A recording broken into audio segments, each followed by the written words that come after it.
Hello guys, welcome to Aspirant Life, and from today we are going to start our UPSC 2026 prelims preparation। क्योंकि 22 नवंबर आज हो गया है और यहाँ से जो हमारी तैयारी है वो बहुत ज़्यादा प्री ओरिएंटेड हो जाएगी, क्योंकि अब यहाँ से प्री के लिए हमारे पास सिर्फ और सिर्फ 5 मंथ्स ही बचे हैं।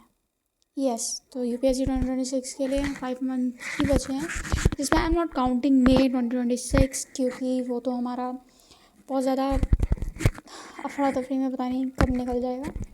तो हमारे पास सिर्फ और सिर्फ 5 मंथ्स बचे हैं अपनी UPSC 2026 की प्रिपरेशन के लिए।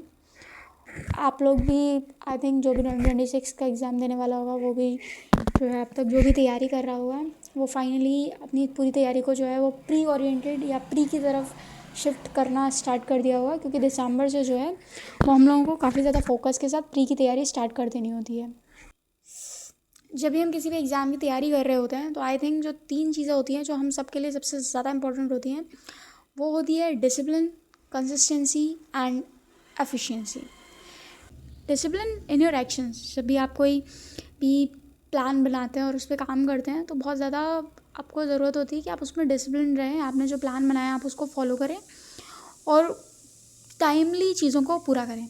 सेकंड थिंग जो होती है वो होती है कंसिस्टेंसी विद योर प्लान्स। क्योंकि मैंने बहुत ज़्यादा देखा है कि कई बार हम लोग ये करते हैं कि एक प्लान बनाते हैं, उस पर थोड़े दिन काम करते हैं, उसके बाद हमें वो प्लान जब हमसे फॉलो नहीं होता तो हमें वो प्लान ही अच्छा नहीं लगने लगता है, फिर हम एक नया टाइम टेबल एक नया प्लान बनाते हैं।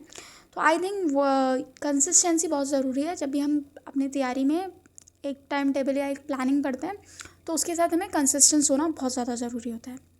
और जो थर्ड थिंग होती है जो I think the most important is efficiency. यानी आप जो भी पढ़ रहे हो, जो भी तैयारी कर रहे हो, वो कितनी इफेक्टिवली और कितनी एफिशिएंटली कर रहे हो वो भी बहुत ज़्यादा ज़रूरी होता है। तो whatever you are learning और रीडिंग उसमें एफिशिएंसी होना जो है वो बहुत ज़्यादा ज़रूरी होता है, क्योंकि I believe it's always quality over quantity.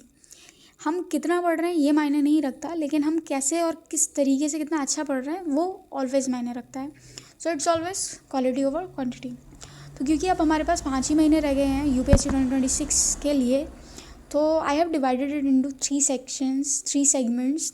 That is, इसको मैंने 3 सेक्शंस में डिवाइड कर लिया है, 3 सेगमेंट्स में डिवाइड कर लिया है, जिसमें पहला सेगमेंट आता है दिसंबर जनवरी, जहाँ पर I will try to consolidate and complete my syllabus. अगर कुछ भी प्री से रिलेटेड कोई भी पार्ट जो है वो अगर रह गया है तो यहाँ पे मैं उसको कंप्लीट और कंसोलिडेट करूँगी। The second is Feb and March.